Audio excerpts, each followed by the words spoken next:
ایشون کیه؟ فوتباله. کیه؟ فوتباله. مربی فوتباله. من خارجی الان بابا خارجی مربی تیم ملی ایرانه. من طرفدار هستم. آذربایجان والیبال ارومیه. جان اخباری بیشتر بازی میکنه به نظرتون یا حسینی؟ نمیدونم، چون انقدر با کیفیت هستن که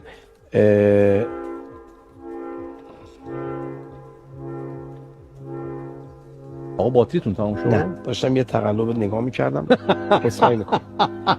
یه لحظه دیدین آقا باتری آدم تموم میشه میمونه تو حالا ترمیناتورم. خب خدایا مامان بالا بکر رفت منو گذاشت و این دوتا تو. اگه برنگرده من چی کار کنم با این دوتا بچه؟ کسی حواسش به ما نیست، کسی حواسش به تو نیست، کسی حواسش به من نیست، کسی حواسش به اون نیست. اگه تا اینجای ویدیو اومدی و نخندیدی اسمتو با دماغ تایپ کن.